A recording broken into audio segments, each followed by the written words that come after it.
Terpantas, terkini dan sahih. Bila-bila masa, di mana jua. Berita di jari.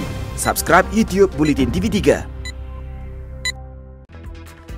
Buletin 1.36 Februari bersama saya Izrina Amir Hamzah. Tajuk utama tengah hari ini, pelaksanaan PPSMI masih dalam pertimbangan. Trump bebas daripada pendakwaan untuk pemecatan.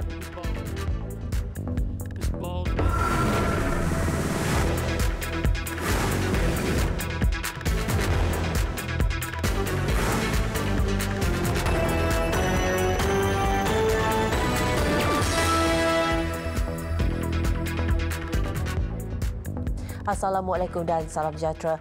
Pelaksanaan dasar pengajaran dan pembelajaran sains dan matematik dalam bahasa Inggeris atau PPSMI masih di peringkat pertimbangan. Perdana Menteri Tun Dr. Mahathir Mohamad berkata keputusan berhubung pelaksanaan itu hanya akan dibuat jika mendapat sokongan majoriti anggota Kabinet. Sebenarnya kita belum buat keputusan. Apa yang berlaku ialah saya memberi penerangan saja kepada pegawai-pegawai dalam kementerian.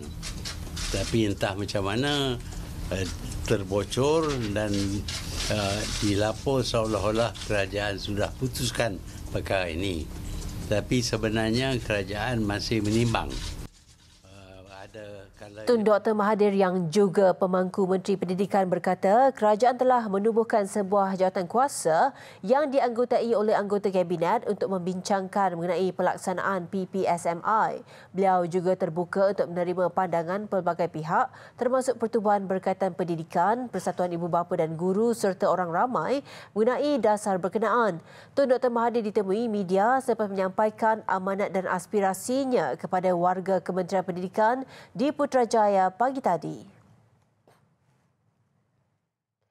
Tun Dr. Mahathir dalam pada itu turut menyarankan supaya satu kurikulum pendidikan Islam baru diwujudkan bagi menekankan penyemaian nilai-nilai kehidupan Islam.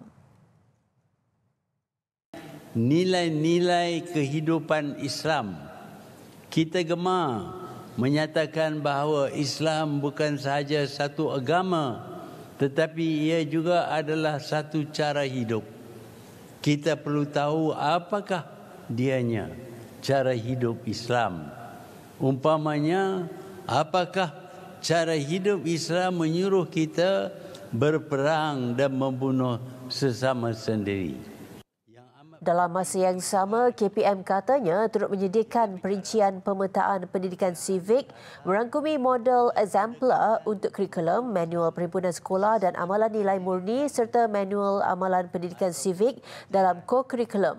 Di peringkat pendidikan tinggi pula, katanya pembentukan nilai ditekankan melalui aktiviti Service Learning Malaysia University for Society Sulam, iaitu kaedah pembelajaran yang memberikan pengalaman pembelajaran kepada pelajar melalui penyelesaian permasalahan komuniti.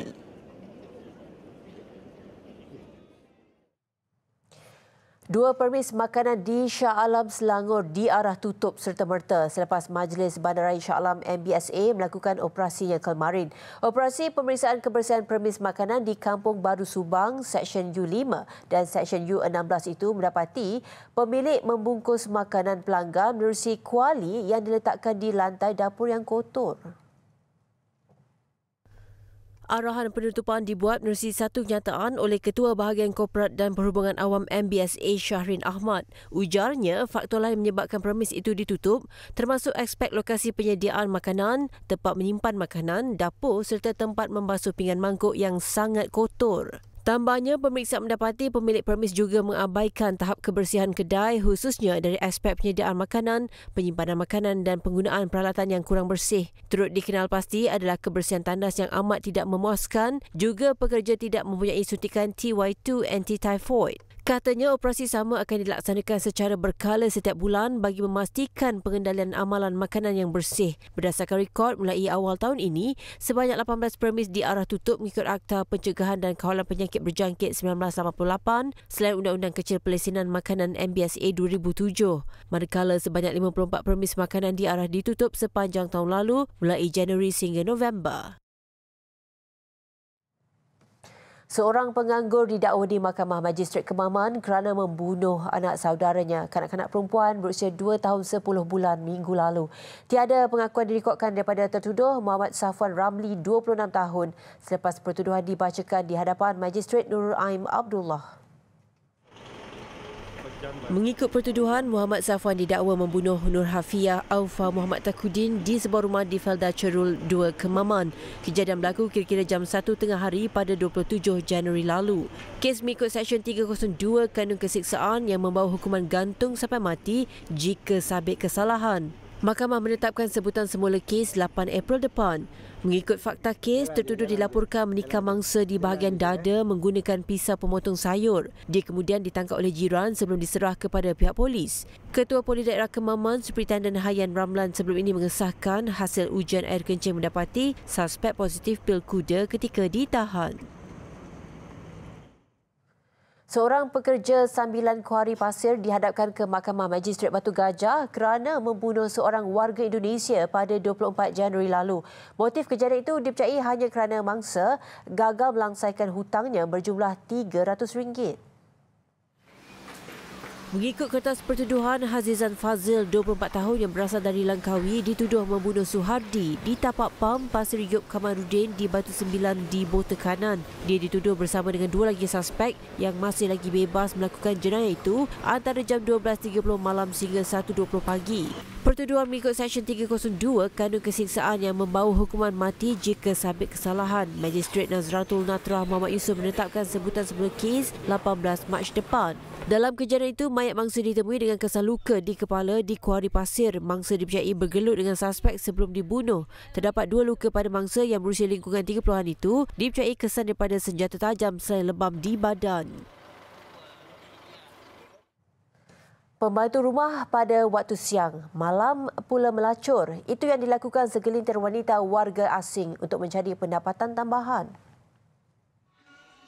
Kegiatan itu dibongkar apabila Jabatan Imigresen Pulau Pinang menyerbu sebuah hotel di Georgetown awal pagi tadi. Serbuan dilakukan di sebuah hotel di Jalan Transfer kira-kira jam 2 pagi. Menyedari kehadiran pihak berkuasa, ada yang cuba melarikan diri menggunakan tangga kecemasan. Malah ada yang bersembunyi di dalam tandas hotel untuk elak dicekup. Tiada seorang pun di antara mereka yang terlepas. Pengarah Imigresen Pulau Pinang, Muhammad Husni Mahmud berkata, mereka yang terdiri daripada 8 wanita warga Vietnam ditahan atas kesalahan menjalankan kegiatan tidak bermoral. Salah seorang suspek mengaku dia bekerja sebagai pembantu rumah pada waktu siang dan menjadi pelacur pada waktu malam untuk menambah pendapatan bagi menampung kehidupan. Kesemua mereka baru berusia antara 20 hingga 35 tahun. Bayaran antara RM150 hingga RM200 dikenakan bagi setiap pelanggan. Kesemua suspek dibawa ke Ibu Pejabat Jabatan Imigresen di Seberang Jaya untuk tindakan lanjut. Kes disiasat mengikut Peraturan 39B Peraturan Imigresen 1964.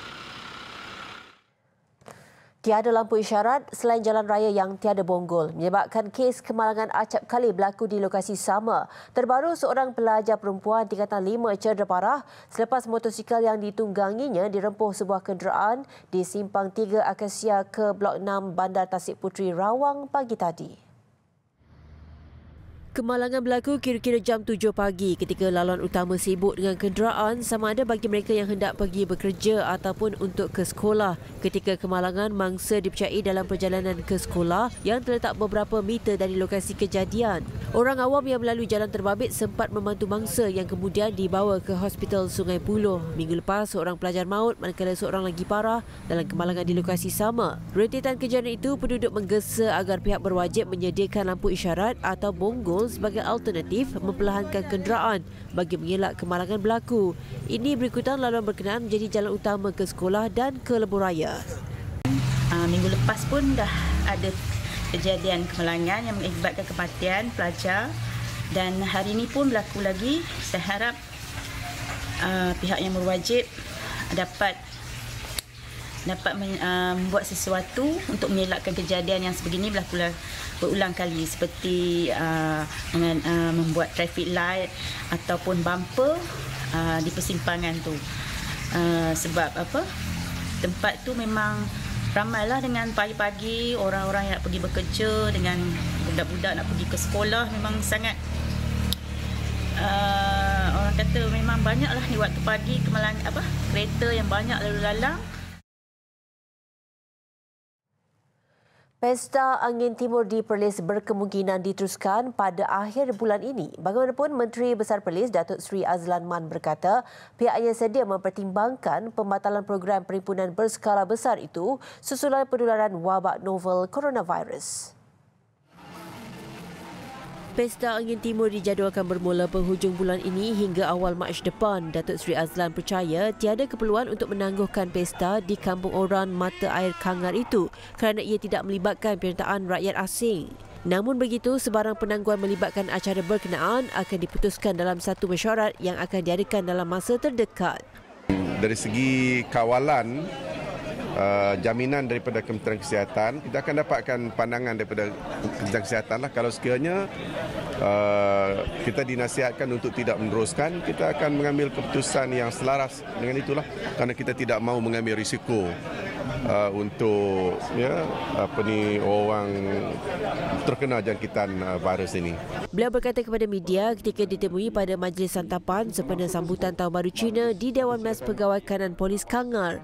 Hadir mencemar duli pada majlis itu Raja Perlis Tuanku Syed Sirajuddin Putra Jamalulail dan Raja Perempuan Perlis Tuanku Tengku Fauziah Tengku Abdul Rashid. Berangkat sama ialah Raja Muda Perlis Tuanku Syed Faizuddin Putra Jamalulail dan Raja Puan Muda Perlis Tuanku Hajah Lailatul Syahrin Akasha Khalil. Seiring perkembangan revolusi industri 4.0, tabung haji TH tampil dengan platform perkhidmatan dalam talian yang memudahkan lebih 9 juta pendepositnya.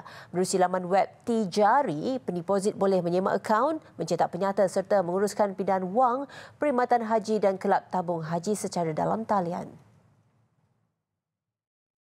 Pengarah Urusan Kumpulan dan Ketua Pegawai Eksekutif TH, Datuk Nik Muhammad Hashuddin Yusof berkata, TH sentiasa memperkenalkan inisiatif baru untuk menyediakan perkhidmatan nilai tambah kepada pendeposit. Menurutnya, menerusi platform terbaru itu, TH berkolaborasi bersama bank tempatan selain mempunyai lebih 10,000 titik sentuh rakan strategik seluruh negara yang membolehkan pendeposit melakukan transaksi tanpa perlu hadir ke kaunter TH. Beliau ditemui pada majlis pelancaran platform perkhidmatan digital Tijari semalam. Sempena pelancaran itu juga, TH memperkenalkan kempen #simpan, daftar dan menang untuk menarik minat orang ramai menyimpan selain mendaftar haji. Antara hadiah ditawarkan adalah pakej umrah dan wang tunai RM300,000 dengan syarat membuka akaun atau menambah simpanan RM5,000 serta mengekalkan jumlah simpanan untuk tempoh kempen dari Mei hingga Julai ini.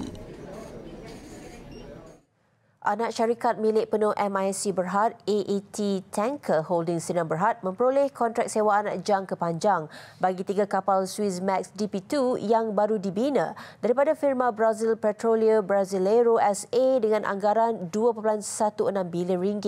AET adalah unit perkapalan petroleum MISC dan khusus untuk pengangkutan petroleum global. Presiden dan Ketua Pegawai Eksekutif MISC merangkap pengerusi AET, Yi Yang Qian, dalam satu kenyataan berkata AET akan memiliki dan mengendalikan kapal Suezmax DP2 bagi operasi di perairan Brazil serta antarabangsa. Kontrak sewaan itu dijangka bermula pada 2022. Sementara itu, saham MISC meningkat 3.89% pagi ini berikutan berita mengenai kejayaan AET Tanker itu. Sehingga 12 tengah hari tadi, sahamnya menokok 29 sen kepada 8.25.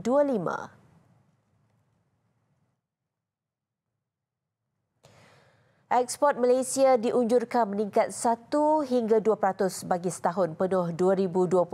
Menurut AmBank Research, permintaan luaran disokong produk berasaskan sumber, peningkatan semula sektor semikonduktor global dan keredaan ketidaktentuan daripada dasar berkaitan perdagangan.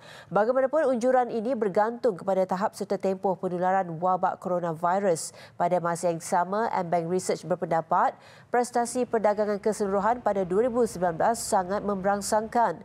Pertumbuhan ekspor meningkat kepada 2.7% tahun ke tahun pada Disember 2019 daripada negatif 5.5% tahun ke tahun pada November, disokong oleh produk berasaskan sumber. Manakala import naik semula 0.9% daripada negatif 3.6% tahun ke tahun pada November. Hasilnya, lebihan dagangan meningkat kepada RM12.6 bilion daripada RM6.5 bilion pada November. Ekspor ke China naik 17.8% tahun ke tahun pada Disember, manakala penghantaran ke Amerika Syarikat juga meningkat 15.1%. Besar impaknya. Laris selepas hasilnya. Pantas menampilkan prosiding ini secara keuangan maya. Berita di jari. Subscribe YouTube Bulletin TV3. Laporan antarabangsa, Presiden Amerika Syarikat Donald Trump dibebaskan daripada 2 pendakwaan membabitkan kes penyalahgunaan kuasa dan menghalang tugas Kongres sekaligus terlepas daripada perbicaraan di Senat dan tidak akan disingkirkan daripada terus menduduki White House. Bagi kes penyalahgunaan kuasa, 52 ahli bersetuju melepaskan Trump sementara 48 tidak bersetuju. Manakala bagi tuduhan menghalang tugas Kongres, 53 ahli bersetuju melepaskannya berbanding 47 tidak bersetuju. Prosiding yang dijalankan di Dewan Senat dikendalikan Ketua Hakim John Roberts. Trump menjadi presiden ketiga dalam sejarah Amerika Syarikat yang berdepan pendakwaan namun dibebaskan.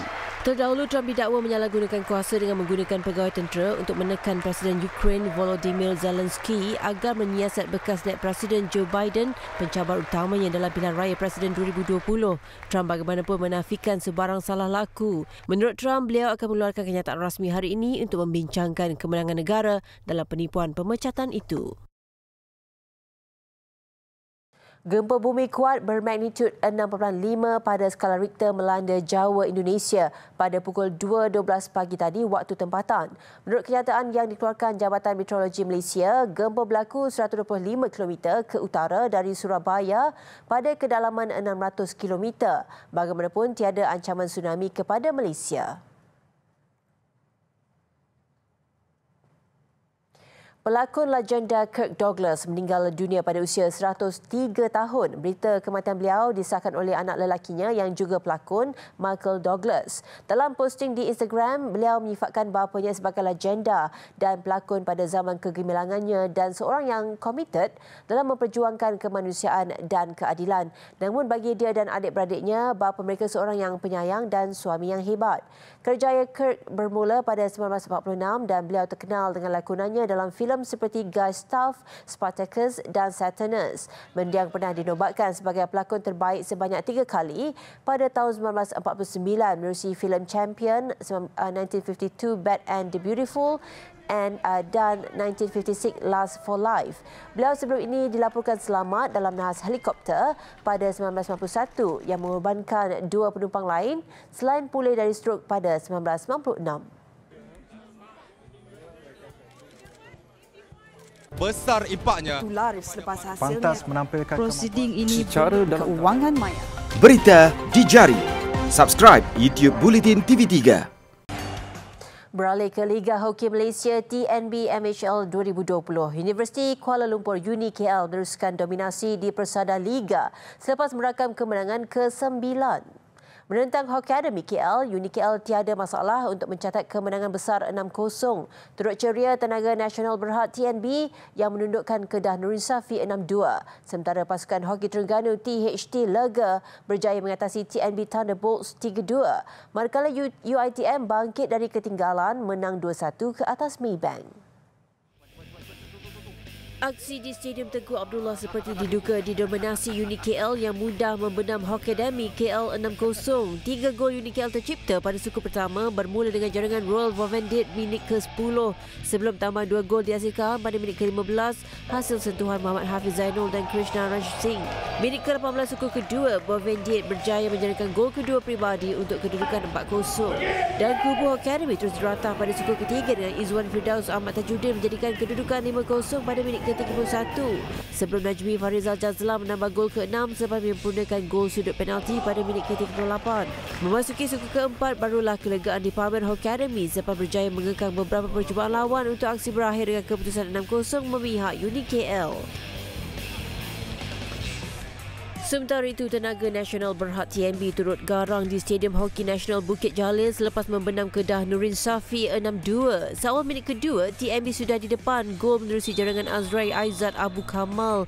4 minit sebaik suku kedua bersambung, Syarul Saabah menjadikan kedudukan 2-0 sebelum dia sekali lagi menggandakan jaringan peribadi seminit berselang untuk kedudukan 3-0.